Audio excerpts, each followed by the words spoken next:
Price the Lord. ஆண்டவருடைய நாமம் மகிமைப்படுவதாக. இந்த கால வேளையிலேயும் உங்களோடு கூட ஆண்டவருடைய வார்த்தையை பகிர்ந்து கொள்ளும்படி கர்த்தர் இந்த அடிமைக்கு தந்த கிருபை உள்ள சந்தர்ப்பத்திற்காக ஆண்டவரை ஸ்தோத்திரிக்கிறேன். காலைதோறும் அவருடைய கிருபைகள் புதியது இல்லையா? காலையிலே அவர் நமக்கு சகாயம் பண்ணுகிற தேவன். ஒவ்வொரு அதிகாலை நேரத்திலையும் ஸ்தோத்திரிக்கிறோம். மன்னா பொழிகப்படுகிற ஒரு நேரம். ஸ்தோத்திரம். புல்லின் மேல் பனி இறங்குவது போல என் வசனம் உங்கள் மேல் இறங்கும் என்று கர்த்தர் சொன்னார். ஒரு அருமையான காலை நேரத்திலே கர்த்தர் நம்மை கொண்டு வந்திருக்கிறார். காண செய்யும்படி கர்த்தர் கிருபை செய்திருக்கிறார். Praise the Lord. ஹல்லேலூயா. இந்த காலை ஆராதனையிலே உங்களை பார்க்கிறதிலே நான் மிகவும் மகிழ்ச்சி அடைகிறேன். ஆண்டவருடைய நாமம் மகிமைப்படுவதாக. Price the Lord. எல்லா சின்ன பிள்ளைங்க பெரியவங்க எல்லாரும் நம்முடைய கண்களை மூடி ஹல்லேலூயா கர்த்தரை நோக்கி பார்க்கலாம். தேவனுடைய பிரசன்னத்தை உணர்ந்தவர்களாக கர்த்தரை நோக்கி பார்க்கலாம். Thank you Jesus, thank you.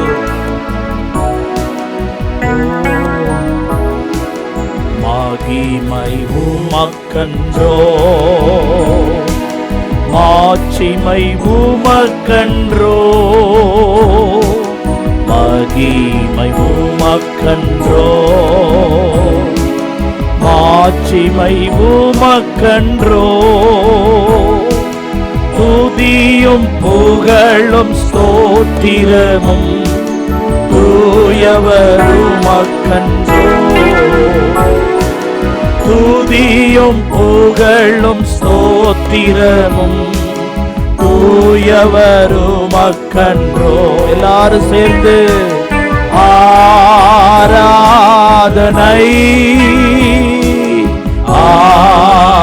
ஆராதனை ஹல்லேலூயா ஆராதனை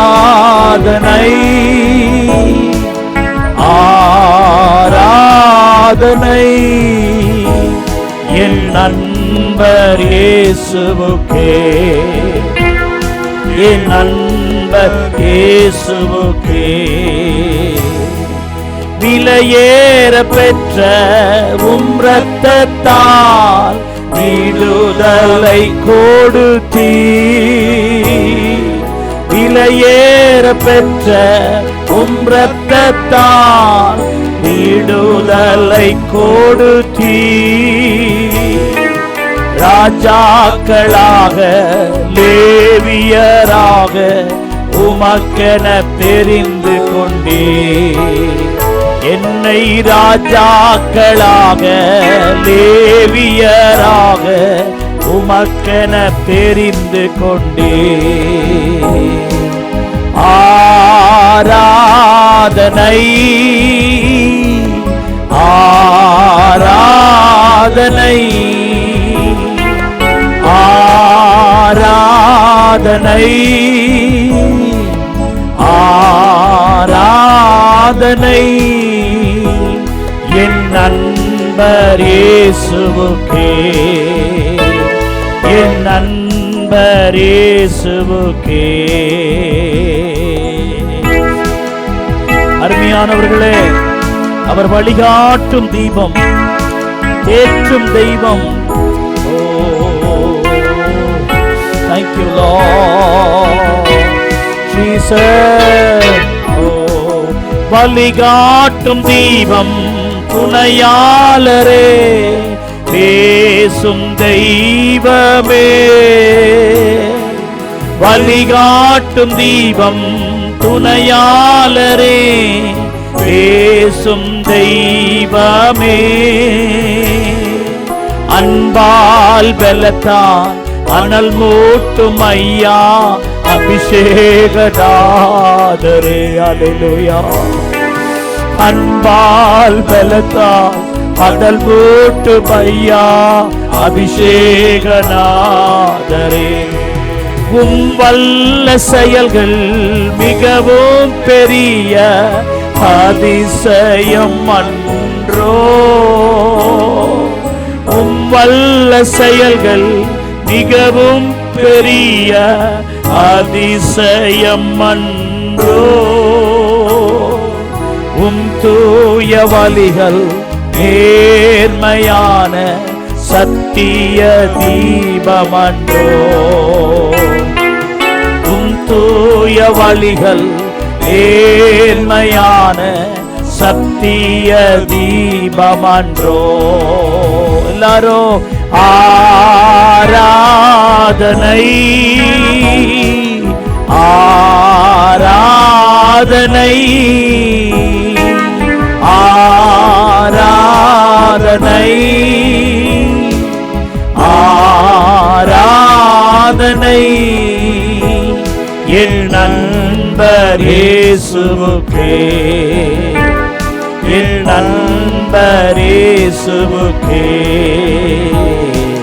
மகிமை உமக்கன்றோ, மாட்சிமை உமக்கன்றோ. துதியும் புகழும் ஸ்தோத்திரமும் தூயவர் உமக்கன்றோ. துதியும் புகழும் ஸ்தோத்திரமும் தூயவர் உமக்கன்றோ. ஜெபம் பண்ணலாமா? எங்களை அதிகமாய் நேசிக்கிற நல்ல பிதாவே, இந்த நல்ல அருமையான நேரத்திற்காய் நன்றி செலுத்துகிறோம் ஆண்டவரே. இயேசப்பா, இந்த கால வேளையிலே ஒரு விசையாய்மிட முகத்தை நோக்கி பார்க்க நீங்க தந்த கிருபைகளுக்காக ஸ்தோத்திரம் செலுத்துகிறோம் ஆண்டவரே. ஸ்தோத்திரிக்கிறோம். இந்த பாடல் ஆராதனையோடு எங்களோடு கூட இடைப்பட்ட கர்த்தர் ஆண்டவரே, நம்முடைய பிள்ளைகள் கேட்க போகிற செய்தியிலும் கடைசியாக ஜெபிக்கிற ஜபங்களிலேயும் உடைய பிரசன்னம் கடந்து வரும்படியாக நான் ஜெபிக்கிறோம்ப்பா. இயேசப்பா, அம்மை ஸ்தோத்திரிக்கிறோம். இந்த செய்தியை கேட்கிற ஒவ்வொரு தேவ பிள்ளைகளையும் நீர் ஆசீர்வதியும் ஆண்டவரே. கேட்கிற செய்தி அவருடைய இருதயங்களுக்குள் விளங்கத்தக்கதாய் புரிந்து கொள்ளத்தக்கதாக ஆண்டவரே ஸ்தோத்திரிக்கிற ஒரு பெரிய மாற்றம் அவர்களுக்குள்ள உண்டாக கர்த்தர் உதவி செய்யும். இந்த ஆண்டவரே, இப்பொழுதும் இந்த ஜப நேரத்தில் இதை கவனித்து கொண்டிருக்கிற கேட்டுக்கொண்டிருக்கிற ஒவ்வொரு வீடுகளுக்குள்ளும் ஒவ்வொரு தனிநபர்களுக்குள்ளும் உடைய வல்லமை கடந்து செல்லட்டும் என்று நாங்கள் ஜெபிக்கிறேன். வியாதியே இயேசுவின் நாமத்தில் விலகி போ என்று கட்டளை கொடுக்கிறேன். பலவீனமே இயேசுவின் நாமத்தில் விலகி போ என்று கட்டளை கொடுக்கிறேன். பிள்ளைகளுடைய ஆசீர்வாதத்திற்கு குறுக்காக வருகிற எல்லா தடைகளையும் இயேசுவின் நாமத்தில் விலகி போவதாக என்று கட்டளை கொடுக்கிறோம்ப்பா. தேவன் இந்த நாள் முழுவதும் உடைய பிள்ளைகளை ஆசீர்வதித்து நடத்தும். இயேசுவின் நாமத்தில் ஜெபிக்கிறோம் ஜீவனுள்ள நல்ல பிதாவே, ஆமேன் ஆமேன். அருமையான கர்த்தருடைய பிள்ளைகளே, 2009 வருஷத்திலே நானே உனக்கு பலன் என்கிற தலைப்பிலே நான் கர்த்தருடைய வார்த்தைகளை கொடுத்திருந்தேன். அந்த செய்தியை உங்களுடைய ஆசீர்வாதத்திற்கென்று உங்கள் நன்மைக்கென்று அதை மறுபடியும் உங்களுக்கு ஒளிபரப்பும்படியாக இருக்கிறோம். ஆகவே அந்த செய்திகளை நீங்கள் கவனமாய் கேட்டு ஒரு தேவ பிள்ளைக்குள் இருக்கிற அந்த உரிமையை நீங்களும் இந்த நாட்களில் திரும்ப சுதந்திரித்து கொள்ளும்படி கர்த்தர் உங்களுக்கு உதவி செய்வாராக. செய்தியை கேளுங்கள், ஆசீர்வாதம் பெறுங்கள். கர்த்தர் உங்களை ஆசீர்வதிப்பாராக. ஆமென். 1வது வசனத்தை நான் வாசிக்கிறேன், கவனியுங்கள். இந்த காரியங்கள் நடந்த பின்பு கர்த்தருடைய வார்த்தை ஆபிரகாமுக்கு தரிசனத்தில் உண்டாகி, அவர் ஆபிரகாமே, நீ பயப்படாதே, நான் உனக்கு கேடகமும் ஒரு மகா பெரிய பலனுமாய் இருக்கிறேன் என்றார். கரங்களை உற்சாகமாய் தட்டி ஆண்டவருக்கு பெரிய மகிமையை சேர்க்கிறேன். நானே உனக்கு பலனாயிருப்பேன் என்று போன வாரத்தில் நாம் சிந்தித்தோம். தொடர்ந்து அந்த செய்தியுடைய தொடர்ச்சியை சொல்லி நான் சீக்கிரமாய் முடிக்க விரும்புகிறேன். I am your great reward. I will be your reward. கர்த்தராகிய இயேசு கிறிஸ்து உனக்கு பலனாயிருப்பார் என்று அங்கே சொல்லப்பட்டிருக்கிறது. சில நிதி நிறுவனங்களிலே, எங்களுடைய நிதி நிறுவனத்திலே பணம் போடுங்கள், உங்களுக்கு நல்ல பலன் கிடைக்கும் என்று சொல்லி சில கவர்ச்சியான சில அறிவிப்புகளை போடுவார்கள். இப்படி 3 வருடம் உங்களுடைய பணம் என்னிடத்தில் இருந்தால் உங்களுக்கு 2 மடங்கு பணம், உங்களுடைய பணம் என்னிடத்தில் 5 வருடம் இருந்தால் அது சோதரம் பல மடங்கு பலன், உங்களுடைய பணம் என்னிடத்தில் ஒரு 10 ஆண்டுகள் இருந்தால் அது 3 மடங்கு பலன் என்பது போல சில நேரங்களில் அந்த பலனை அறிவிக்கிறார்கள். ஆனால் அந்த நிறுவனங்கள் பலனை அறிவித்தார்களே ஒழிய அது மோசடி நிறுவனமாய் மாறி போய் அதிலே பணம் போட்டவர்கள் பலன் இல்லாமல் போன கதைகளை எல்லாம் நாம் பார்க்கிறோம். இந்த உலகத்திலே நாம் எந்த ஒரு காரியத்திலும் பலனை எதிர்பார்க்க முடியாது. இந்த உலகம் நமக்கு நஷ்டத்தை கொடுக்கக்கூடியது, கண்ணீரை கொடுக்கக்கூடியது. வேதனை கொடுக்கக்கூடியது. இந்த இடத்துல ஒரு பலன் வரும், எனக்கு இங்கிருந்து இது வரும், இங்கிருந்து அது வரும் என்று சொல்லி சில நேரத்தில் நாம் ஒரு இடத்துல பலனை எதிர்பார்க்கிறோம். ஆனால் பலன் வருவதற்கு பதிலாக எல்லாம் ஏமாற்றமும் தோல்வியுமாகத்தான் வருகிறது. ஆகவே கர்த்தர் சொல்கிறார், நானே உனக்கு பலன் என்று சேனைகளின் கர்த்தராகிய கிறிஸ்து சொல்கிறார். ஆமென், ஹல்லேலூயா. இந்த ஆண்டு ஏதோ அவருக்கு ஒரு பிச்சையான ஒரு ஆசீர்வாதம் அல்ல. இந்த ஆண்டு ஏதோ வேலை செய்வதனால் வருகிற கூலியின் ஆசீர்வாதம் அல்ல. இந்த ஆண்டு தேவன் உங்களுக்கு முழுமையான பலனை ஆண்டவர் தர வேண்டும் என்கிற ஒரு வாஞ்சையோடு பேசுகிறேன். ஆண்டவர் உங்களுக்கு பலனை தருவாராக. ஆமென், ஹல்லேலூயா. எல்லாரும் சொல்லுங்க, இந்த ஆண்டு நான் ஒரு பலனுக்காக எதிர்பார்த்திருக்கிறேன். ஹல்லேலூயா. அருமையான தேவனுடைய பிள்ளையை, நீ பல நாளாய் கண்ணீர் வடித்தாயே, அந்த கண்ணீருக்கு இந்த ஆண்டு கர்த்தர் ஒரு பலனை தருவார். பல நாளாக புருஷனுக்காக ஜெபித்துக் கொண்டிருக்கிறாயே, அந்த புருஷனை ரட்சித்து ஒரு பலனை உனக்கு தருவாராக. பல நாளாக உன் பிள்ளைகளுக்காக நீ ஜெபித்துக் கொண்டிருக்கிறாயே, அந்த பிள்ளைகளை ரட்சித்து இந்த அவருடைய பலன் என்று இந்த ஆண்டு கர்த்தர் உன்னுடைய பிரயாசத்துக்கு ஏற்ற பலனை அவர் தரட்டும். என் வாஞ்சை அதுதான். அப்படி அதுக்காக தான் நான் சத்தம் விட்டு பிரசங்கிக்கிறேன். இந்த ஆண்டு என் ஜனங்களுக்கு பலன் வேண்டும். இந்த ஆண்டு என் ஜனங்கள் உழைத்த அந்த உழைப்புக்கு ஏற்ற பலன் வேண்டும். ஆண்டவரே, அவர்கள் எவ்வளவு காலம் உபவாசித்து அழுதார்களே, அதற்கு நீங்க ஒரு பலனை தரக்கூடாதா? அவர்கள் எத்தனை முறை கண் விழித்து ஜெபித்தார்களே, அதற்கு நீர் ஒரு பலன் தரக்கூடாதா? அவர் நமக்கு பலன் தருகிறவர், நம்ம கைவிடாத இயேசு. இயேசு மார்க்கு 4:7 நம்முடைய பலனை கெடுத்து போடுகிறவன் சாத்தான். அங்கே விதை விதைக்கப்பட்டது, முள் வளர்ந்தது, அது பலன் கொடுக்காதபடி அதை நெருக்கி போட்டது என்று வேதம் சொல்கிறது. சாத்தான் எப்படிப்பட்டவன் தெரியுமா? உங்களுடைய வாழ்க்கையில பலன் வராதபடி அந்த பலனை முட்களினாலே நெருக்கி போட்டு நீங்கள் எப்போதும் கண்ணீரில் இருக்க வேண்டும், எப்போதும் துயரத்தில் இருக்க வேண்டும் என்றே சாத்தான் விரும்புகிறான். ஆனால் இயேசு உனக்கு பலன் கொடுக்க விரும்புகிறார். ஆதியாகமம் 26:2 அந்த தேசத்திலே ஈசாக்கு விதை விதைத்தான், 100 மடங்கு பலன் அடைந்தான் என்று வேதம் சொல்லுகிறது. நாம ஏன் விசுவாசிக்க கூடாது? அன்றைக்கு அந்த வருஷத்துல ஈசாக்கு பலன் 100 மடங்கு பெற்றது போல கர்த்தர் இந்த வருஷத்திலே தேவன் நமக்கு 100 மடங்கு பலனை ஆண்டவர் நமக்கு கட்டளையிடுவாராக. இந்த வருஷம் உனக்கு ஒரு 100 மடங்கு பலன். ஹல்லேலூயா. அருமையானவர்களே, எந்த தேசம் தெரியுமா? பஞ்சமான தேசம், தண்ணீர் இல்லாத தேசம், ஊற்றுகள் அடைக்கப்பட்டிருந்த ஒரு தேசம், வறுமை நிறைந்த ஒரு தேசம், பூமியெல்லாம் காய்ந்து போன அந்த தேசத்திலே அவன் விதை விதைத்தான். கர்த்தர் பலனை கொடுத்தார். அருமையானவர்களே, உங்களுடைய குடும்பம், நான் செய்தி சொல்லிக்கொண்டே இருக்கிறேன், உன்னுடைய குடும்பமோ உன் சூழ்நிலையோ பலன் வருவதற்கு உரிய நிலைமை இல்லாமல் இருக்கலாம். ஆனால் சூழ்நிலையை நம்பாதே, சூழ்நிலைகளை கண்டு ஏமாறாதே. என் தேவன் வல்லமை உள்ளவர். உன் சூழ்நிலைகளை கடந்து 100 மடங்கு அறுவடையையும் பலனையும் உன்னுடைய வாழ்க்கையிலும் குடும்பத்திலும், உன் கண்ணீரிலும், உன் துக்கத்திலும், உன் வேதனையிலும் நீ யாருக்கும் தெரியாமல் உள்ளே அழுது கொண்டிருக்கிறாயே, ஆண்டவரை நோக்கி அப்பா ஏசப்பா என்று புலம்பிக் கொண்டிருக்கிறாயே, அந்த தேவனாகிய கர்த்தர் உன் ஜெபத்தை கேட்டிருக்கிறபடியால் இந்த ஆண்டு தேவனுடைய வார்த்தையை சொல்கிறேன், கர்த்தர் உனக்கு பலனை தருவாராக. உன் குடும்பத்திற்கு பலன் வருவதாக. உன் குடும்பத்திற்கு கர்த்தர் பலனை தருவாராக. அருமையானவர்களே, வெளிப்படுத்தல் 11:18 வாசிக்கிறோம், பலன் அளிக்கும் காலம் வந்தது என்று எழுதப்பட்டிருக்கிறது. நீங்க நம்புங்க, இந்த காலம் பலன் அளிக்கும் காலம். இந்த காலத்தில் கர்த்தருக்கு பலன் அளிப்பதற்கான ஒரு நேரம். அதனால்தான் இந்த செய்தி உன் காதில் விழுகிறது. எத்தனையோ ஆண்டு இந்த செய்தி உன் காதில் விழவில்லையே, ஆனால் இந்த ஆண்டு மாத்திரமே இந்த செய்தி உன் காதில் விழுகிறது. இது உனக்கு கர்த்தர் பலன் அளிக்கிற ஒரு காலம், உன் கண்ணீரை துடைக்கிற ஒரு காலம், நெடுநாளாய் காத்திருக்கிற அதை கர்த்தர் உனக்கு சமீபிக்கப்படுகிற காலம். உனக்கு ஒரு பலனை தருகிறவதற்கு இயேசு வல்லவர். ஹல்லேலூயா, ஹல்லேலூயா. அவருடைய அடைக்கலத்திலே, அவருடைய சேட்டையிலே அடைக்கலமாய் வந்த உனக்கு அவராலே நிறைவான பலன். ஆமென், ஹல்லேலூயா. பலன். அருமையானவர்களே, பலனை பெற 7 வழிகள் என்ன என்று சொல்லி பார்க்கும்போது, நாம் முதலாவது நீதிமொழிகள் 13:13 முதல் குறிப்பாக கற்பனைக்கு பயப்படுகிறவன் பலனடைவான் என்று சொல்லி பார்த்தோம். மத்தேயு 6:4 அந்தரங்கத்தை பார்க்கிற பிதாதாமே உனக்கு வெளியரங்கமாய் பலனளிப்பார் என்று எழுதப்பட்டிருக்கிறது. அந்தரங்கம் பரிசுத்தமா இருந்தா உனக்கு பலன் வரும் என்று அங்கு எழுதப்பட்டிருக்கிறது. அடுத்தது மூன்றாவது ஒரு குறிப்பு 2 தீமோத்தேயு புஸ்தகம் 2ஆம் அதிகாரம் 6ஆம் வசனத்திலே, பிரயாசப்படுகிறவன், பிரயாசப்பட்டு பயிரிடுகிறவன் பலனில் முந்தி பங்கடைய வேண்டும். அப்படித்தான் பைபிள் விரும்புகிறது. பிரயாசப்பட்டு பயிரிடுகிறவன் பலனில் முந்தி பங்கடைய வேண்டும். என்னுடைய வேதம் உண்மையத்தான் பேசும். இந்த வேதம் பொய் சொல்லாது.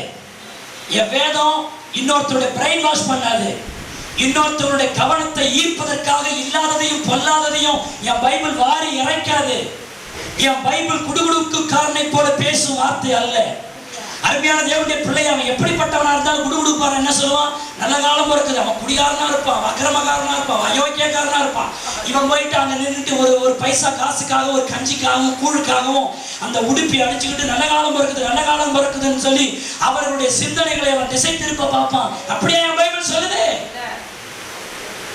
ஏன் பிரச்சனை பார்த்தா, பாத்ரூம் இங்க இருக்கிற பாத்ரூம் அப்படி மாத்து, மகாலட்சுமியா வீட்டுல தான் இருப்பான். பாத்ரூம் மாத்தினா மகாலட்சுமி வந்துருவாங்க. கையெழுத்து மாத்தினா தலையெழுத்து மாறிடுமா, பேரை மாத்தினா அவங்க வாழ்க்கை மாறிடுமா. இப்படியெல்லாம் புதுசு புதுசா மனுஷனை மயக்கிற, மனுஷனை சோம்பேறித்தனமாக்குற, மனுஷனுக்கு பொய்யான விஷயத்தை சொல்லி அதை நம்பி ஒரு கூட்டம் ஓடுது. பிரயாசப்படுகிறவன், அதான் பைபிள் சொல்லுது. பலன் வேணும்னா பிரயாசப்படணும். பிரயாசப்படாதவனுக்கு பலன் இல்ல. இது எப்படி இருக்குது கேட்கறதுக்கு? ஆண்டவருடைய வார்த்தை கேட்கறதுக்கு காரசாரமா இருக்கும், ஆனா பலன் இருக்கும். மனுஷன் சொல்ற வார்த்தை வாழைப்பழமா இருக்கும், ஆனா பலன் இருக்காது. சோத்திரம். என் ஆண்டவர் ஏதோ ஒன்று மூடி மொழிப்பி பேச என் ஆண்டவருக்கு தெரியும். ஆனா அவர் அப்படி பேச மாட்டார். அவர் சத்தியம் உள்ள தேவன். அவர் இப்படின்னா இப்படி, அப்படின்னா அப்படின்னு பேசிட்டு போற ஆண்டவர், உண்மையை பேசுற ஆண்டவர். பிசாசு தேவர்களை போல ஆவீர்கள் என்று மழுப்பி பேசினான். கர்த்தரோ அந்த கனியை புசித்தாரை சாவீர்கள் என்று பேசினார். கர்த்தர் எப்போதுமே பொய் சொல்ல மாட்டார். பிசாசு தான் பொய்யனும் பொய்யுக்கு பிதாவுமாய் இருக்கிறார். இன்றைக்கு சொல்லுகிறேன், உனக்கு பலன் வேண்டுமா? பிரயாசப்படுகிறவன் இந்த ஆண்டு உன் பிரயாசத்தை கூட்டு. ஜபத்திலே அதிக பிரயாசம் எடு, உபவாசிக்க பிரயாசம் எடு, பரிசுத்த ஜீவியத்திற்கு பிரயாசம் எடு, ஆவிக்குரிய வாழ்க்கைக்கு பிரயாசம் எடு. பிரயாசம் எடுத்து கோயிலுக்கு வா, பிரயாசம் எடுத்து ஊழியத்துக்கு போ. பிரயாசம் எடுமா ஐயா, பிரயாசம் எடு. நீ எந்த அளவுக்கு எஃபர்ட் எடுக்கிறியோ அந்த அளவுக்கு தான் பெனிஃபிட். எஃபர்ட் இல்லைன்னா பெனிஃபிட் இல்ல. பிரயாசப்படுகிறவனுக்கு முந்தி பலன். அருமையானவர்களே, கடந்த ஆண்டு நீ ஜெபிக்க பிரயாசம் எடுத்தாயா? கண்ணீர் சிந்த பிரயாசம் எடுத்தாயா? சுவிசேஷத்தை சொல்ல பிரயாசம் எடுத்தாயா? பிரயாசம் எடுக்காதவனுக்கு பலன் இல்ல, ரிவார்டு இல்ல. நான் போன வாரமே சொன்னேன், உலகம் மதிப்பீடுகளை சொல்லும். உலகம் உனக்கு ரேங்க் போடும். The world give a rank, but God give a reward. உலகம் உனக்கு ஒரு ரேங்க் கொடுக்கும். The rank is change, but reward is not change. அருமையானவர்களே, உலகம் கொடுக்கிறது உன்னில் நிலைக்காது, ஆனா கர்த்தர் கொடுக்கிறது உன்னிலே நிலைக்கும். கர்த்தர் கொடுக்கிற பலன் உன்னிலே நிலைக்கும். உலகம் கொடுக்கிறது நிலைக்காது. உலகம் உனக்கு தலைவன் போஸ்ட் கொடுக்கும். அடுத்த மாசம் உன் தலைவன் நீ கூஜாவாயிடுவ. உலகம் உன்னை ராஜான்னு இன்னைக்கு சொல்ல, நாளைக்கு உன்னை கூஜான்னு சொல்லும். அதே வாயி இன்னைக்கு ஒருத்தர் ரேங்க் ஹோல்டரா இருப்பான், அடுத்த 2 மாசம் மாத்திக்கினா அவன் 4-5 ரேங்க் பின்தங்கிடுவான். ரேங்க் மாறிடும். உலகம் கொடுக்கிற மதிப்பீடுகள் மாறும்.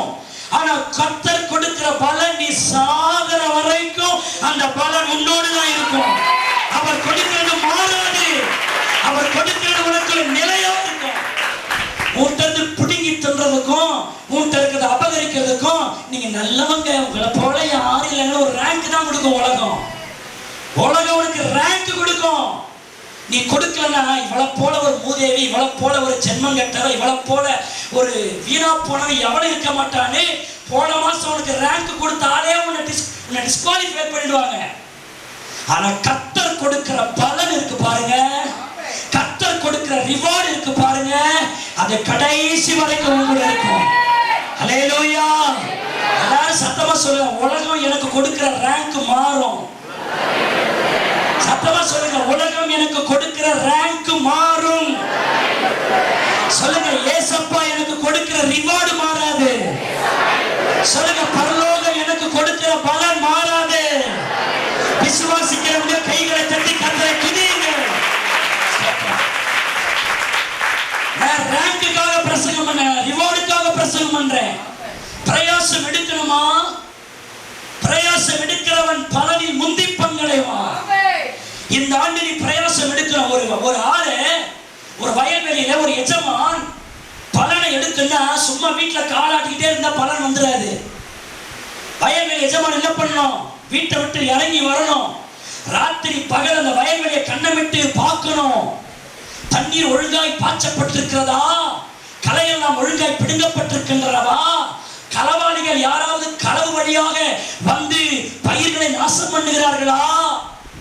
யாராவது களவாக திருடி கொண்டு போக வந்திருக்கிறார்களா என்று சொல்லி காலையில வந்து வேட்டி பிடிச்சு நிக்கிறாரு, சாயந்தரம் வரைக்கும் நிக்கணும்.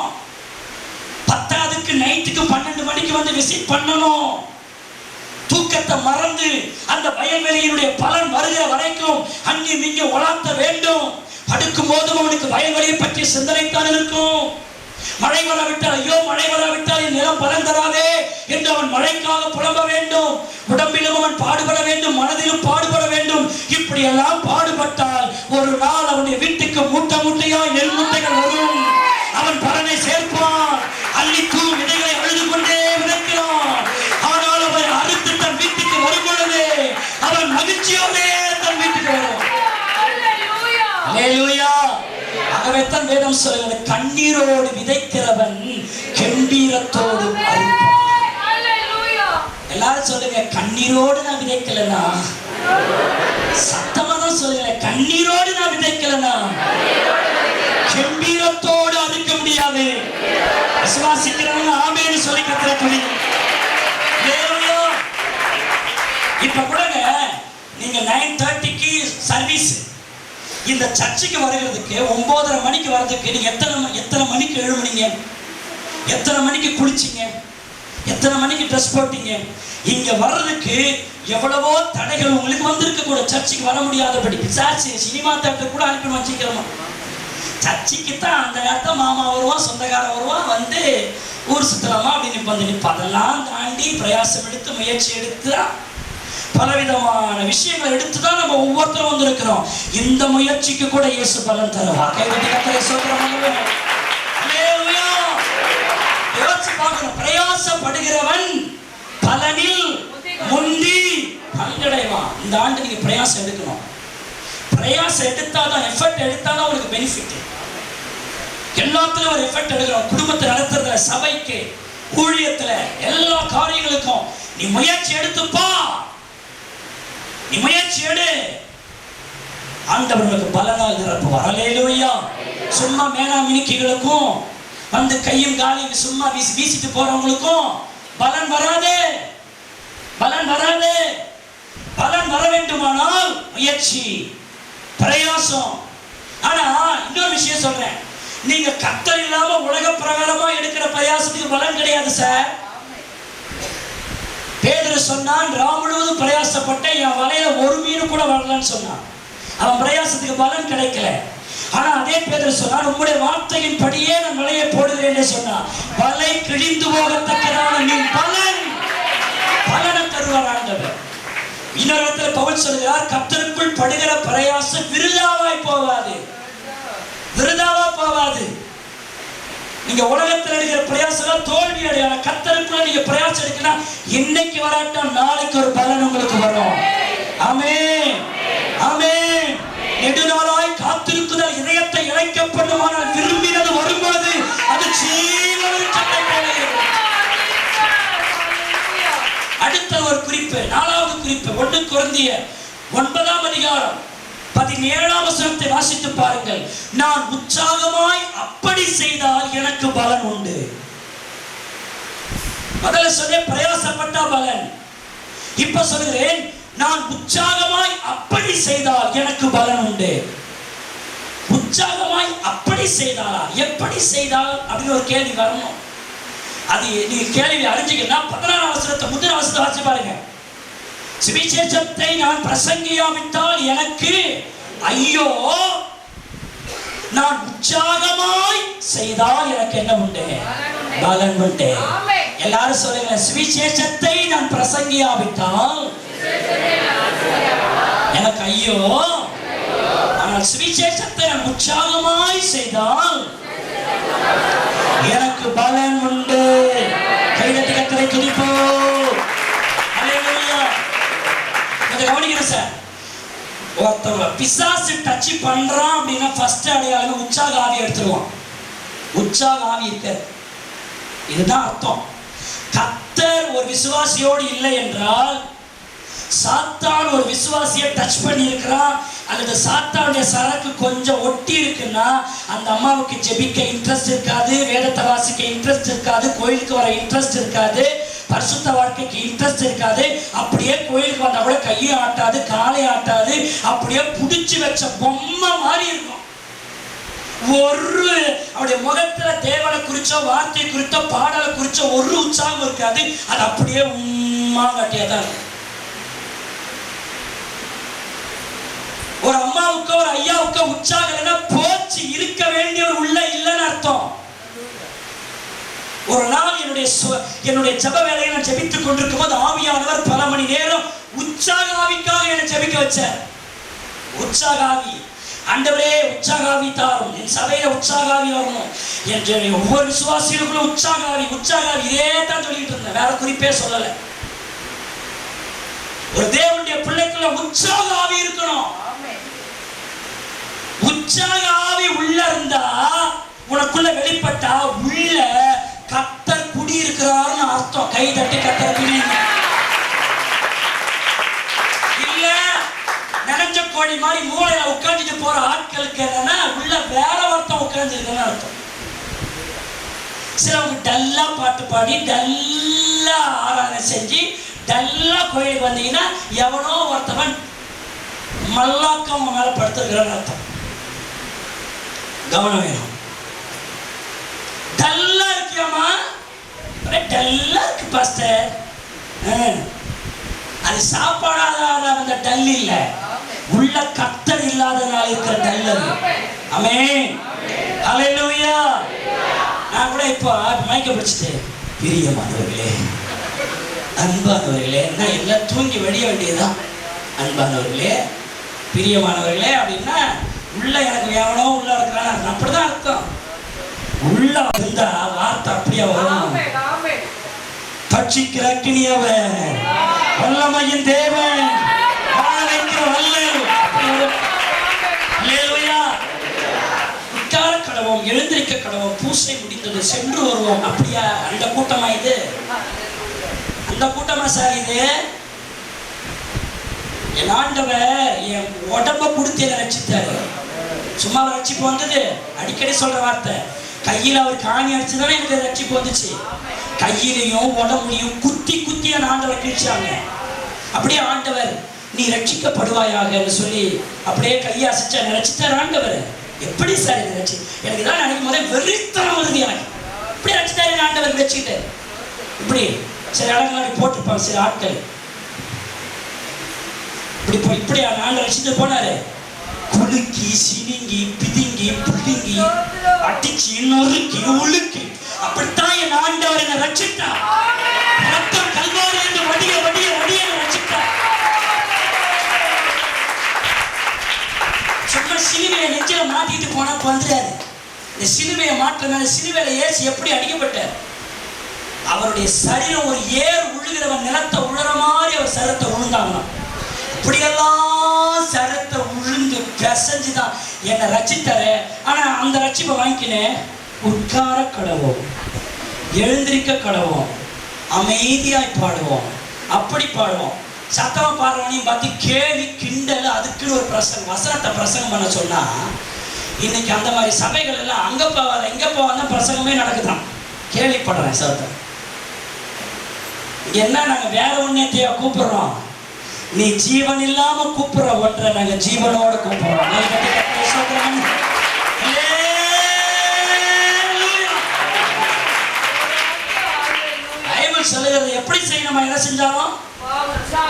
உற்சாகமா செய்யணும். பாடும் போது எஃபர்ட்டை கொடுத்து பாடணும், உயிரை கொடுத்து பாடணும். உயிரே எனக்கு இல்லைன்னு பாடணும். அல்லேலூயா. உயிரை அப்புறம் என்ன பைபிள் படிக்கிறோம்? என் ஜீவன் உமக்காக, என் வாழ்க்கையெல்லாம் உமக்காக. நான் டூப் போடுறீங்களா? பைபிள் வாசிச்சு என் ஜீவனே உமக்காக தான், என் உடலே உங்களுக்கு தான். பைபிள் எழுதி வச்சுக்கிட்டு பாடுவாங்க. ஆனா இவங்க ஜீவனை கொடுத்து பாட்டு பாட மாட்டாங்க. சகோதரர், அருமையான, யாரையோ கிரிட்டிசைஸ் பண்ண விரும்பல. உங்களை என்னுடைய ஆட்களை நான் சரிப்படுத்துகிறேன். அந்த மாதிரி ஊட யாராவது இங்க ஆள் இருந்தாலும் சாத்தம் வெளியே எழுந்து போயிடணும். அதான் ஆளை போக சொல்ல, எம்மாடி உள்ள இருக்கிற ஆவியத்தான் போக சொன்னேன். அல்லேலூயா. லூசான்னு கேட்கிறேன். குடும்பம் இல்லை, கோத்திரம் இல்லை, வேலை இல்லை, இன்னும் வெளியில போகும்போது அப்படியே கத்தின போறான். அவர் சமூகத்தில் வரும்போது அந்த பிரசன்னம் உள்ள வந்தா அது ஆட்டோமேட்டிக்கா வரதான் செய்யும்.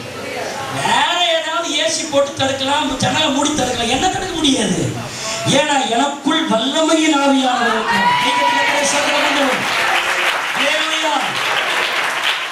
இயேசு ராஜா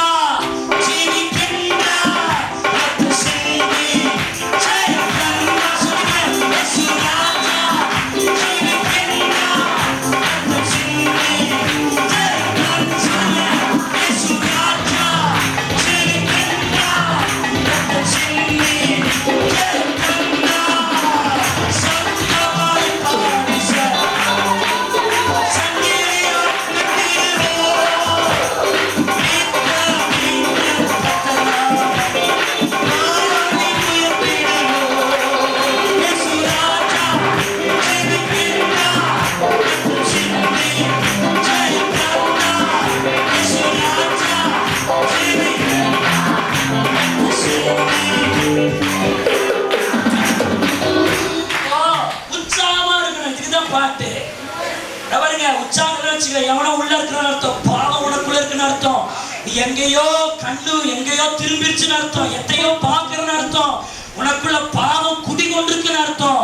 உள்ளத்துல பாவம் இல்ல, உள்ளத்துல இயேசு இருக்கிறார்னா, இயேசுன்னு சொல்லும்போது அக்கினி பற்றி எரியும். நீ எங்கெங்கயோ உலகத்துல எங்கெங்கயோ நீ கமிட்மெண்ட் ஆயிருக்கிறத உனக்கு சந்தோஷம் வர. தேவ சமூகத்துல நீ வந்த உமன கணக்கெல்லாம் உட்காந்துரு. ஆனா உள்ள இயேசு இருக்கிறார்னு சொல்றவங்க, அந்த இயேசு வந்து அந்த ரிஃப்ளெக்டிங் இருக்கும். ஹல்லேலூயா. அப்போ உற்சாகமா செய்யணும் இந்த நாள்ல ஊழியத்தை. என்னமோ பாஸ்டர் சொல்லிட்டாரு, எங்கேயோ ஊழியத்தை தொடங்கணுமா? என்ன போ, இது வேற ஒரு இதாரு, என்னத்த பண்றது அப்படின்னு இதை போய் நினைச்சா பீச பிடிக்கிறாரோ. ஆமா, உனக்கு ஜீவனம் கொடுத்தவர் அவர், உன்னை வாழ வைக்கிறவர் அவர். அவர் சேவையை நீ செய்யறதுக்கு நீ தலையை சொரிஞ்சுக்கிட்டு இது எப்படி ஆகுமோ, இது எப்படி ஆகுமோ, இது எப்படி நடக்குமோ, இது முடியுமோ, இது முடியாதோ, அது வேற, செஞ்சுட்டா தொடங்கிட்டா முடிக்க கூடாதாமே, ஊரு கூட போக முடியாதுன்னு சொல்றாரு. அப்படியான இந்த ஊழியங்களுக்கு வேண்டாம்பா. ஏதாவது நமக்கு மனசுக்கு பட்டா செய்வோம், மனசுக்கு படாட்டு நாங்கள் செய்ய மாட்டோம் அப்படின்னு சொன்னாலும் பரவாயில்லை. இல்லை நீங்க ரொம்ப 2 மாசத்துக்கு ஒரு முறை செஞ்சா பரவாயில்ல, வார வாரம் செய்யணும்னா அது எப்படி? உற்சாகமா இருக்கிறவனுக்கு சகலமும் முடியும். அல்லேலூயா. உற்சாக ஆவி இழந்துடாதீங்க. அதுக்காக ஜெபம் பண்ணுங்க. ஆண்டவரே, உங்க ஊழியத்தை செய்ய எனக்கு உற்சாகத்தின் ஆவி எனக்குள்ள இருந்துட்டேன். தாவீது பாவம் செஞ்ச உடனே இழந்தது உற்சாக ஆவியை தான் இழந்துட்டான். ஆனால் தான் பாவரிக்கு ஜெபம் செய்யும் போது தாவீது ஜெபிக்கிறார், எனக்கு உற்சாக ஆவியை திரும்பவும் எனக்கு தாரும் ஜெபி. எப்போன்னா ஃபர்ஸ்ட் உன்னை இழந்துட்டேன். பாவம் பண்ணும்போது, உப்பரிக்கையை உலாவும் போது, எட்டி பார்த்த போது, ஆள் முட்டரை வர வச்ச போது, பாவம் செய்த போது உற்சாக ஆவி போச்சு. அப்போ அதுதான் திரும்ப திரும்ப சொல்றேன், பாவம் செய்தவனுக்குள்ள என்ன ஆவி இருக்காது? உற்சாக ஆவி இருக்காது, சோம்பேறித்தனத்தின் ஆவி இருக்கும். ஆனா கர்த்தர் உள்ள இருக்கிறவங்களுக்கு சுறுசுறுப்பின் ஆவி இருக்கும், உற்சாக ஆவி இருக்கும், கர்த்தருக்காக ஒண்ணு செய்யற துடிப்பு இருக்கும். அல்லேலூயா. பாருங்க, ஒருத்தன் கூலி வேலைக்கு போறான்னு வச்சுங்களேன், கொஞ்சம் கவனிக்கல. கூலி வேலைக்கு போறான், அவன் வேலையை உற்சாகமா அவன் செய்வான். எப்படா 5 மணி 5:30 ஆகும் கை கழுவிட்டு ஏந்திரிக்கலான்னு பார்ப்பான். வேலை செய்ய போறவன், கூலி வாங்க போறவன் செய்வான்.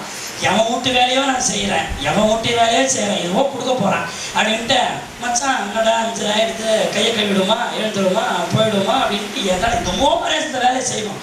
அது சொல்ல அந்த வீடு கட்டுற ஆளுங்களை வச்சு வேலை செஞ்சால் மற்ற ஆளுங்களை வச்சு வேலை செஞ்சாலும் தெரியும் அந்த விஷயம். அவன் டைம் யாருக்கு அதுக்குள்ளே கை கட்டி எழுந்திருப்பான். ஏன்னா அவன் என்னத்தை வாங்க போகிறான், என்னத்தை வாங்க போகிறான்? கூலி வாங்குறவன் டல்லாத்தான் வேலை செய்வான். ஆனா அதே வீட்டு ஓனரும் அவன் வேலையை போய் டல்லா செய்வானா? ஏன்னா அவனுக்கு பலன் வரப்போகிறது. அப்ப பலனை எதிர்பார்க்கிற உற்சாகமா தான் செஞ்சாதான் பலன் வரும். டல்லா செய்வனுக்கு கூலி தான் கிடைக்கும், ஆனா உற்சாகமா செய்வனுக்கு பலன் கிடைக்கும். கைகளை தட்டி கர்த்தரை ஸ்தோத்திரிங்க. எல்லாரும் சொல்லுங்க, நான் டல்லா வேலை செஞ்சா, சத்தமா எல்லாரும் சேர்ந்துதான் சொல்லுங்க, டல்லா வேலை செஞ்சா எனக்கு கூலி தான் கிடைக்கும். ஆனா நான் உற்சாகமா வேலை செஞ்சா எனக்கு கூலி அல்ல, எனக்கு பலனை கட்ட தருவோம்.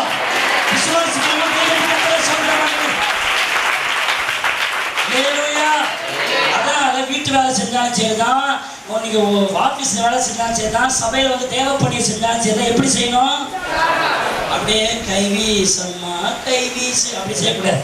அப்படி செஞ்சா கூலிதான் கிடைக்கும். ஆனா உற்சாகமா செஞ்சா என்ன கிடைக்கும்? பலன் கிடைக்கும். அல்லேலூயா, அல்லேலூயா. அப்புறம் 1 கொரிந்தியர் 9:18 வாசிங்க, எடுத்து பாருங்க. நான் வாசிக்கிறேன். 1 கொரிந்தியர் 9:18. ஆதலால் எனக்கு பலன் என்ன? நான் சுவிசேஷத்தை பிரசங்கிக்கையில் அதை பற்றி எனக்கு உண்டாயிருக்கிற அதிகாரத்தை முற்றிலும் செலுத்தாமல் கிறிஸ்துவின் சுவிசேஷத்தை செலவில்லாமல் ஸ்தாபிப்பதே எனக்கு பலன். எல்லாரும் உங்களுடைய பைபிளை அண்டர்லைன் பண்ணுங்கள். சுவிசேஷத்தை செலவில்லாமல் ஸ்தாபிப்பதே எனக்கு பலன். எல்லாரும் சத்தமாய் சொல்லுங்கள், சுவிசேஷத்தை செலவு இல்லாமல் ஸ்தாபிப்பதே எனக்கு பலன். இது என்ன அர்த்தம்? எனக்கு ஒன்றும் புரியல. இப்ப கொஞ்சம் கவனிங்க. சுவிசேஷத்தை செலவில்லாமல் ஸ்தாபிப்பதால் தான் பலன் வரும் அப்படின்னா என்ன? இப்ப சுவிசேஷ பணி நடக்குன்னு வச்சுங்க, செலவில்லாம எப்படி செய்ய முடியும்? இப்போ நம்ம ஒரு சுவிசேஷ கூட்டம் வெளியே நடத்துறோம், பணம் வேணும். பணம் இல்லாட்டினா எதுவுமே செய்ய முடியாது. பணம் இல்லைன்னா ஆடியோக்காரங்க வருவாங்களா? பணம் இல்லைன்னா டென்ட் போட முடியுமா? பணம் இல்லாட்டினா ஏதாவது வாங்க முடியுமா? ஊழியம் செய்ய முடியுமா? ஒரு இடத்துல பவுல் சொல்றார், தேவ சுவிசேஷ ஊழியத்துடைய சேவைக்காக செலவு செய்யவும் செலவு பண்ணப்படவும் நான் விரும்புகிறேன்னு சொல்றார். அவர் கூடார வேலை செய்து கொண்டு அதிலிருந்து வருகிற பணத்தை சுவிசேஷ ஊழியத்துக்காக போட்டு அவர் செய்தார் என்று பவுலை குறித்தெல்லாம் வாசிக்கிறோம். அப்படி இருக்கும்போது செலவில்லாமல் சுவிசேஷம் ஸ்தாபிப்பதுன்னா என்னது? அப்படி ஸ்தாபித்தால்தான் பலன்னு சொல்லிருக்குது. அப்படின்னா என்னது அப்படின்னு சொன்னால் நான் சொல்றேன் கேளுங்க. சுவிசேஷ வேலை செய்யறதுக்கு பணம் தேவைதான். ஆனா இங்க என்ன அர்த்தத்தில் சொல்லப்பட்டிருக்குன்னா, எல்லாரும் கொஞ்சம் கவனிங்க. ஒரு விஷயம் எனக்கே, அந்த வேலை எனக்கே செய்ய தெரியும். இப்ப சபையில் இருக்கிற உங்களை தான் 10 ஆண்டு பேசுறேன். ஒரு வேலை சபைக்குரிய காரியமா இருக்கட்டும், அது சுவிசேஷத்தின் வேலையா இருக்கட்டும், இந்த வேலை எனக்கே செய்ய தெரியும் அப்படின்னு இருக்கும்போது இதை நான் போய் ஒரு ஆளை வச்சு செஞ்சா எனக்கு பலன் இருக்காது. எனக்கே தெரிஞ்ச வேலையை நானே செஞ்சுட்டா செலவில்லாம என்ன நடக்கும்? சுவிசேஷ வேலை. நான் சொல்ற கேளுங்க. எனக்கு ஒண்ணு தெரியுதுன்னா அதை நானே செய்யலாம். எனக்கு தெரிந்த ஒரு விஷயத்த நான் சோம்பேறித்தனப்பட்டு கொண்டு இப்ப நம்மள அதெல்லாம் முடியாது, ஒரு ஆளை வச்சு செஞ்சிருங்க அப்படின்னு சொல்லிட்டா உனக்கு அது என்ன இருக்காது? பலன் இருக்க. உனக்கு தெரிஞ்ச வேலையை நீயே செய்தால் அதுல என்ன இருக்கு? அது சமையலா இருக்கட்டும், அது ஆடியோ சிஸ்டமேட்டிக்கா இருக்கட்டும், ஒரு மியூசிக்கல் சிஸ்டமேட்டிக்கா இருக்கட்டும், வேற சுவிசேஷ ஊழியத்தை ஒரு ட்ராக்ஸ் கொடுக்கறதா இருக்கட்டும், ஏதோ பாய் போடுற வேலையா இருக்கட்டும், கழுவுற வேலையா இருக்கட்டும், ஆக்குற வேலையா இருக்கட்டும், என்ன வேலையா இருக்கட்டும், அது டென்ட் போடுற வேலையா இருக்கட்டும், மேடை அமைக்கிற வேலையா இருக்கட்டும், எந்த ஒரு சபையில கட்டட வேலையா இருக்கட்டும், எனக்கு அது தெரியுதுன்னா நான் ஒரு ஆள் வச்சு செய்யக்கூடாது. அதை நானே செஞ்சா செலவு இல்லை. இப்போ நிறைய பேர் என்ன செய்யறாங்க, பலன் ஏன் உனக்கு வரலன்னா, நிறைய நேரம் உனக்கு தெரிந்த ஒரு விஷயத்த உனக்கு அந்த அறிவை கர்த்தர் கொடுத்திருக்கிறார், உனக்கு அந்த திறமையை கொடுத்திருக்கிறார், இருந்தாலும் நீ கௌரவம் பார்த்து கொண்டு முதலாளித்துவ எண்ணத்தை மனதில் வைத்துக் கொண்டு வேறு ஒருவர் அதை செய்யட்டும் என்று நீ ஒதுங்கிக் கொள்ளுவாயானால் பலன் உனக்கு இல்லை. உனக்கு தெரிந்ததை தேவ பணிக்கு பயன்படுத்து. உனக்கு தெரிந்ததை செய்ய.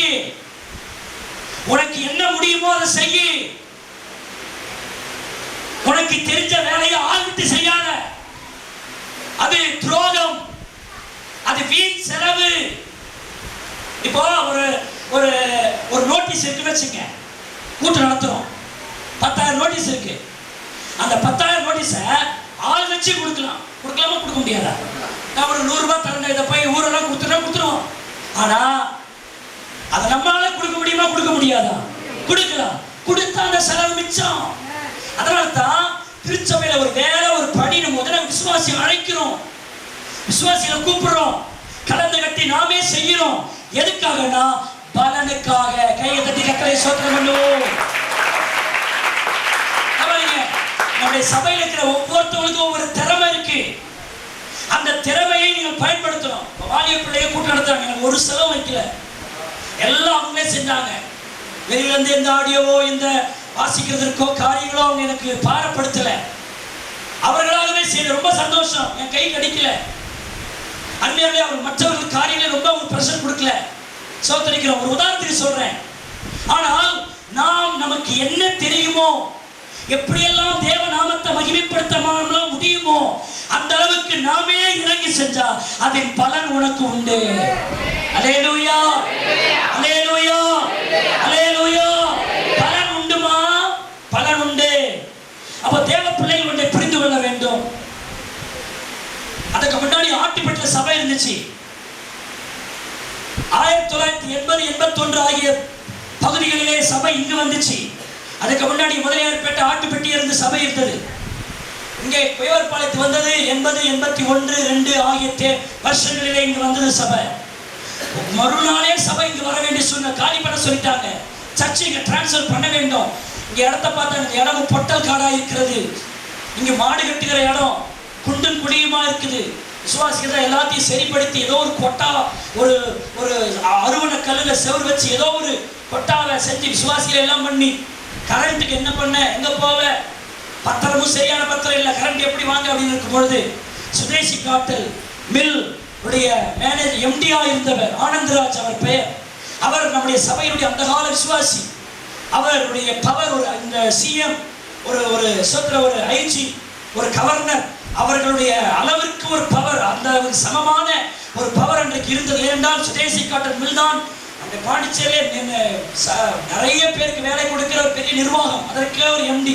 அந்த பெரிய ஒரு செல்வந்த சோத்திரிக்கிற நல்ல நிலையில் இருக்கிறவர் நம்முடைய சபையில் அதிகாரத்தில் இருக்கிறவர் சபையில் இருந்த அவர் மாதிரி கை கட்டி வேடிக்கை பார்க்கல. ஒரு போன் தான் வந்தது, மீட்டர் போட்டது, கரண்ட் சோத்திரம். மறுநாளே கரண்ட், அன்னைக்கே கரண்ட், பத்திரமும் இல்லை ஒண்ணும் இல்லை, கரண்ட் வந்து போச்சு சோத்திரிக்கிறோம். அது கொஞ்ச காலம் அது ரொம்ப பெரிய குழப்பமா இருந்துச்சு. பத்திரம் வந்து என் பேர்ல இருக்கு, நான் வந்து வேற ஒருத்தர் கேட்டு பத்திரம் வாங்கியிருக்கிறேன். ஆனா கரண்ட் பில்லு எங்க அப்பா பேர்ல இருக்கு. மின்சாரத்துறையில கேட்பாங்க இந்த பத்திரத்துக்கும் பீட்டர் ஞானதாஸுக்கு என்ன சம்பந்தம், அவர் பேர் எப்படி வந்துச்சு, இதெல்லாம் நான் விளக்க சொல்ல முடியும், ஒருத்தர் வாங்கின விஷயத்த சொல்ல முடியும். அப்போ பத்திரம் எல்லாம் வாங்கிட்டேன், எப்படி வாங்கின சுவிசேஷத்தையே சொல்ல வேண்டியதாயிடுச்சு அந்த ஆளுக்கு. சோத்திரிக்கிறோம். அருமையான தேவனுடைய பிள்ளையே, அது வாங்க முடியாது, வாங்கி விட்டோமே நீ மூடையா வா என்பது போல பேச வேண்டியதா போச்சு. சோத்திரிக்கிறோம், தோத்திரிக்கிறோம். ஆமா பாருங்க, அவரால் முடிந்த ஒரு விஷயத்தை காசே இல்லாம முடிஞ்சு போச்சு. நீ எவ்வளவு காலம் அப்படியே கட்சாலையா போயிருவீங்க. சும்மா வேண்டி அப்புறம் பாத்துக்கலாம், அவங்க இப்படித்தான் சொல்லி கிடப்பாங்க. அவர் மைக் வச்சு ஊதிட்டு தான் இருப்பாரு. நம்ம வேலையை பார்த்துக்கிட்டு வந்துட்டு நீ போனா எனக்கு ஒண்ணு இல்லை, அவருடைய வேலையை அவர் வேறு பக்கமாய் செய்வார். அதற்கப்புறம் உங்களுக்கு தான் செக்குன்ற மாதிரி ஆயிப்படும். அப்ப பலன் வேண்டுமானால் உங்களுக்கு தேவைப்படியை எந்த விதத்திலாம் உங்கள் திறமையை வைத்து அறிவை வைத்து திருச்சபை வளர்ச்சியும் ஊழிய வளர்ச்சி நீங்கள் எப்படியெல்லாம் செய்ய முடியுமோ நீங்கள் செய்தால் அந்த பலன் உங்களுக்கு உண்டு. விசுவாசிக்கிறவர்கள் கைகளை தட்டி கர்த்தரை ஸ்தோத்திரம். எல்லாரும் சொல்லுங்க, எனக்கு என்னென்ன வேலைகள் தெரியுமோ, எனக்குள்ள கர்த்தர் என்ன திறமை கொடுத்திருக்கிறாரோ அது எல்லாவற்றையும் சுவிசேஷ ஊழியத்தின் சேவைக்காக வெட்கப்படாத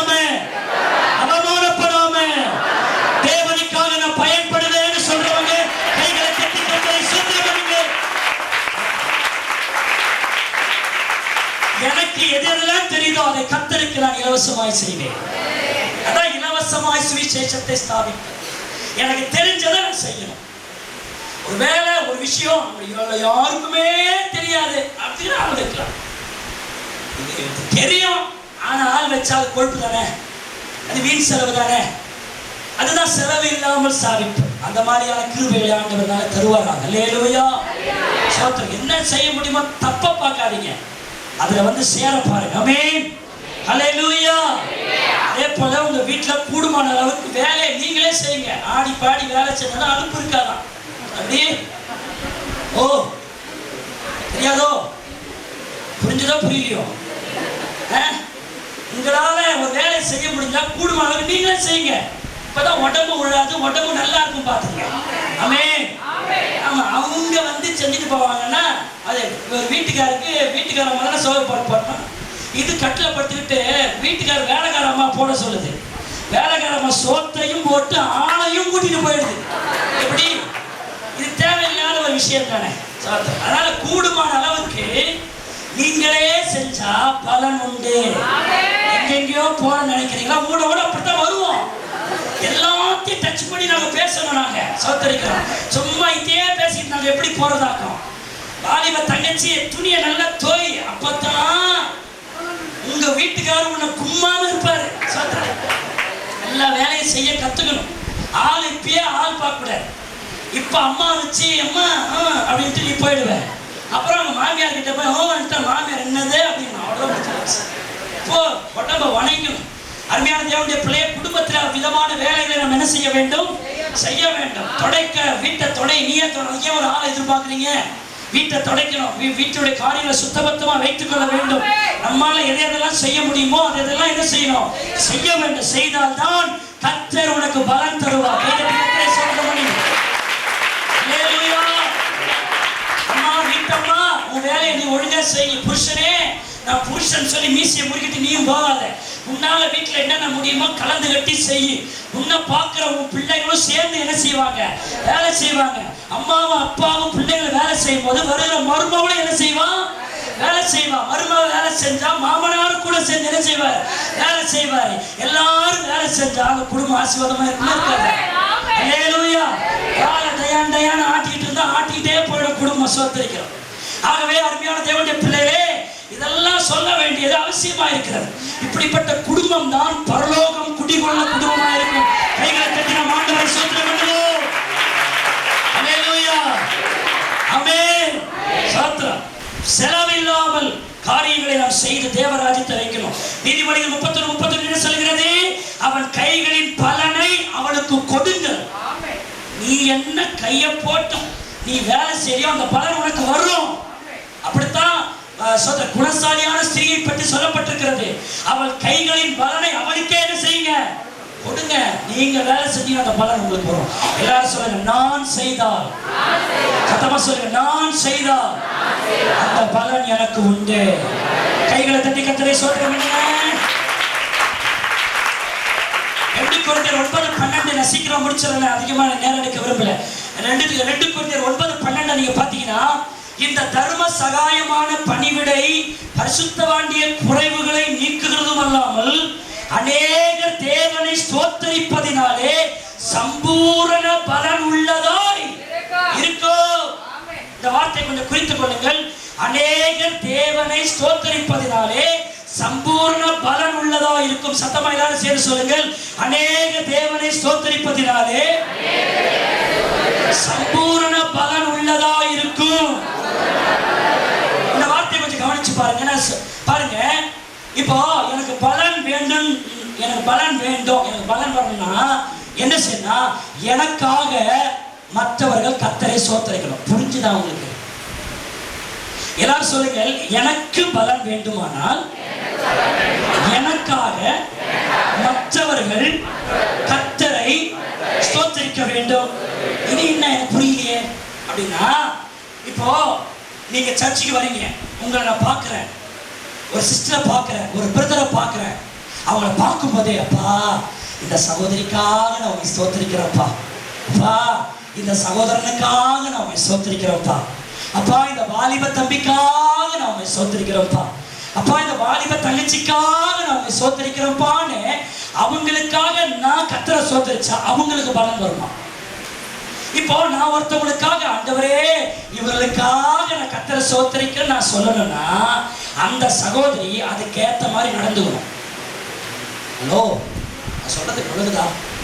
ஒரு சபையில ஒரு விசுவாசி சர்ச்சைக்கு வர்றதுல, பணிவிடை செய்யறதுல, கொடுக்கறதுல, அதுதான் தர்ம சகாயம் எழுதப்பட்டிருக்கிறது. இது தசம பாகம் அல்ல, இது தசம பாகத்துக்கு அடுத்த கிரியை.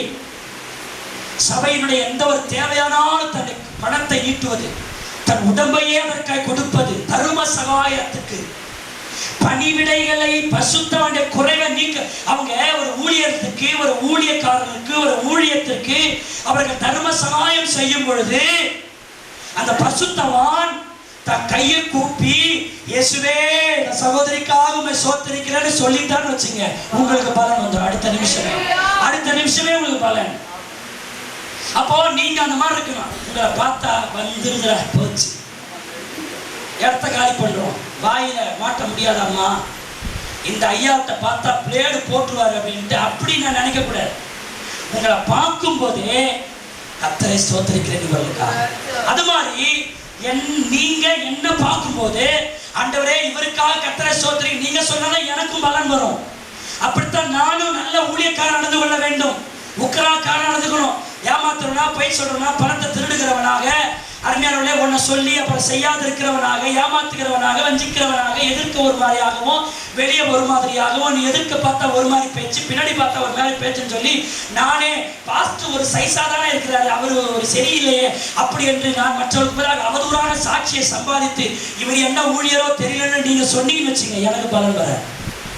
அப்ப நீங்கள் என்னை காணும் பொழுதெல்லாம் இவருக்காக நான் தேவனை ஸ்தோத்திரிக்கிறேன் நீங்க சொல்லலாம், அதுக்கு ஏற்ற மாதிரி என் செயல் இருந்தால் தான் நீங்க அப்படி சொல்ல முடியும். அதுபோல உங்களை நான் நினைத்து கர்த்தருக்கு நான் நன்றி செலுத்த வேண்டுமானால் உங்கள் செயலும் அப்படி இருந்தால் தான் நான் அப்படி சொல்ல முடியும். ஹல்லேலூயா! இப்படிப்பட்ட ஒரு ஆவிக்குரிய உயர்வை தேவன் நமக்கு தரும்படி கைகளை தட்டி கர்த்தரை ஸ்தோத்திரம் பண்ணுவோம். 1000 பேருடைய வாயில சபிச்சு எழுந்து விழுந்து வந்தா எனக்கு எப்படி பலன் வரும்? என்ன 4 பேர் பார்த்து என்ன சோத்திரம் பண்ணாதான் எனக்கு பலன் வரும். அதுதான் ரோமர் 1:8 கூட பார்க்கிறோம்.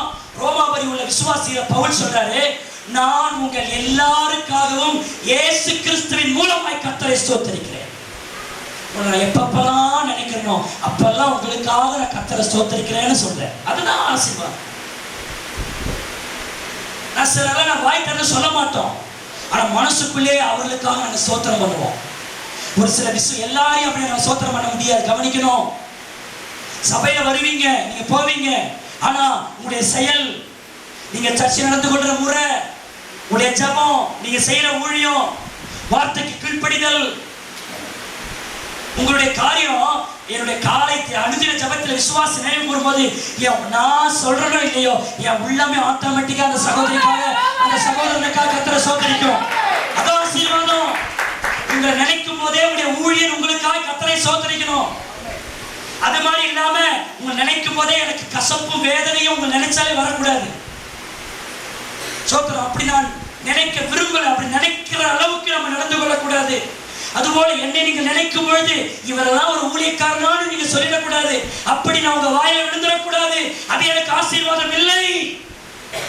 அப்படின்னா நான் கர்த்தரை ஸ்தோத்திரிப்பது வேறு அனுபவம், எனக்காக மற்றவர்கள் கர்த்தரை ஸ்தோத்திரிப்பது எனக்கு பலனை கொண்டு வருகிற அனுபவம். கைகளை தட்டி ஆண்டவரை ஸ்தோத்திரம். சிஸ்டர், பிரதர், நீங்க சர்ச்சில் நீங்கள் அப்படி நடந்து கொள்றீங்களாமா? உங்களுக்காக ஒரு கூட்டம் கர்த்தரை ஸ்தோத்திரிக்கிற லெவல்ல நீங்க ஜெபம் பண்றீங்களா? அந்த மாதிரி நீங்க ஜெனியூனா நடக்கிறீங்களா? எல்லார்கிட்டையும் நீங்க அன்பா பரஸ்பரமா பரவழுறீங்களா?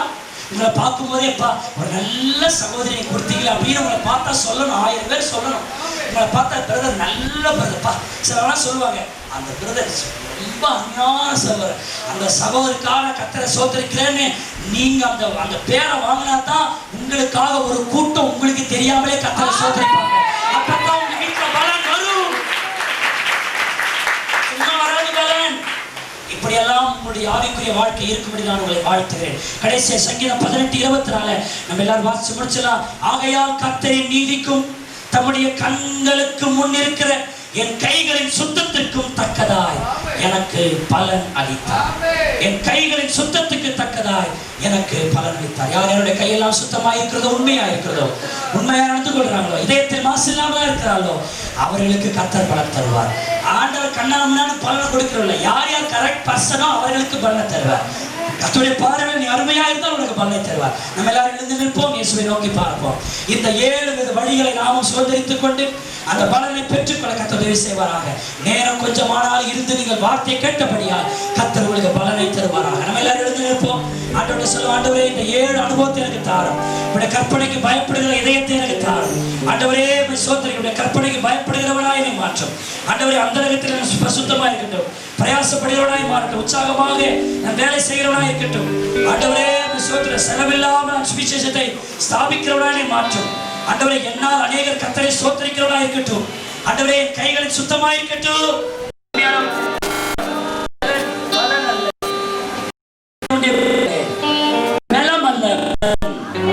எனக்கு நீர் பலன் தாரும். இந்த ஆண்டு என் ஊழியத்தில் பலன் தாரும். இந்த ஆண்டு என்னுடைய குடும்பத்தில் நீர் பலனை தாரும். இந்த ஆண்டு என் ஜபத்தர்களை பலனை தந்துதான் ஆகணும்னு சொல்றவங்க எல்லாரும் கைகளை தள்ளி கொண்டு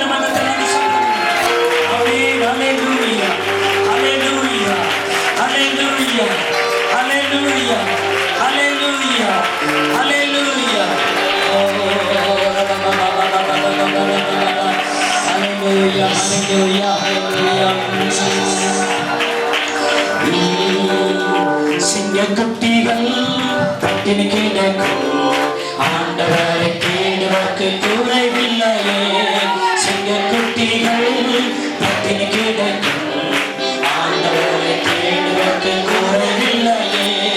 குறைவில்லையே, குறைவில்லையே, ஆண்டவரை தேடுவதற்கு குறைவில்லையே. குறைவில்லையே, ஆண்டவரை தேடுவதற்கு குறைவில்லையே. சிங்கக்குட்டிகள் பட்டினி கிடக்கும்,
நான் சும்மா சிரிச்சு பேசுறேன்.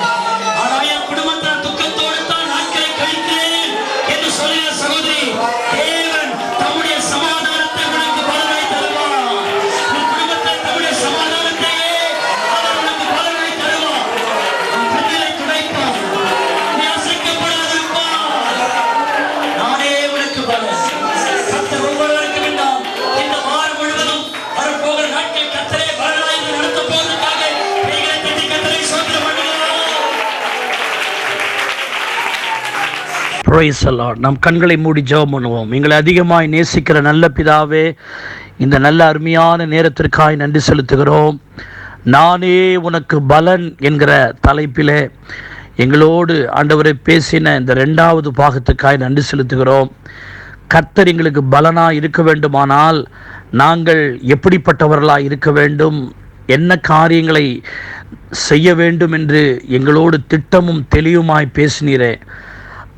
அந்த காரியங்களை எங்களுடைய இறுதிய பலகைகளை நாங்கள் எழுதி கொண்டு அதன்படி வாழ ஜீவிக்க உம்முடைய பலனை பெற்றுக்கொள்ள கர்த்தர் தாமே கிருபை தர வேண்டும் என நாங்கள் ஜெபிக்கிறோம்.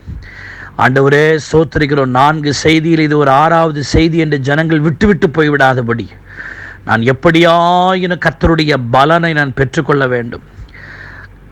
நானே உனக்கு பலன் என்று ஆண்டவர் சொன்னாரே, அந்த ஆசீர்வாதங்களை உடையவனாய் நான் மாற வேண்டும் என்கிற பாரத்தை ஒவ்வொருவருக்கும் இந்த நாட்களில் கட்டளையிட்டு கொண்டிருக்கிறதுக்காய் ஸ்தோத்திரிக்கிறோம். ஆண்டவரே ஸ்தோத்திரிக்கிறோம். அந்த ஆவிக்குரிய பண்புகளை, ஆவிக்குரிய ஜீவியத்தை நம்முடைய பிள்ளைகள் ஒவ்வொருவர்களும் உடையவர்களாய் நீர் மாற்றும். ஒவ்வொருவரும் பலனை பெற்றுக்கொள்ளும் தேவ பிள்ளைகளாய் நீ மாற்றுவீராக. இந்த செய்தியின் ஆசீர்வாதம் உடைய பிள்ளைகளுக்குள் கடந்து வர பண்ணுகிறதற்காக நன்றி. இந்த செய்தியை கேட்ட ஒவ்வொருவரையும் ஆசீர்வதியும். தொடர்ந்து உன் நாமத்தை மகிமைப்படுத்தும். இயேசுவின் ரத்தம் ஜெயம், இயேசுவின் ரத்தம் ஜெயம். இயேசுவின் நாமத்தில் ஜெபிக்கிறோம் ஜீவனுள்ள நல்ல பிதாவே. ஆமென், ஆமென். நம்முடைய கர்த்தராகிய இயேசு கிறிஸ்துவின் கிருபையும் பிதாவாகிய தேவனுடைய அன்பும் பரிசுத்த ஆவியானவருடைய அந்நிய ஐக்கியம், சிநேகம், வேண்டத்தல், பாதுகாப்பு, பராமரிப்பு இன்றும் என்றும் சதா நாட்கள் கிறிஸ்துவின் வருகை பரியந்தமும் நம் அனைவரோடு கூட இருப்பதாக. ஆமென். நம்ம எல்லாரும் சேர்ந்து சொல்லுவோம். என் ஆத்துமாவே கர்த்தரை ஸ்தோத்திரி, என் முழு உள்ளமே பரிசுத்த நாமத்தை ஸ்தோத்திரி. என் ஆத்துமாவே கர்த்தரை ஸ்தோத்திரி, அவர் செய்த சகல உபகாரங்களையும் மறவாதே.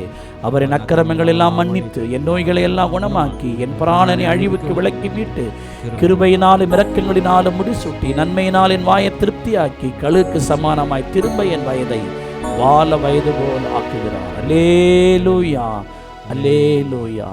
கர்த்தர் உங்களை ஆசீர்வதிப்பாராக. ஆமென், ஆமென்.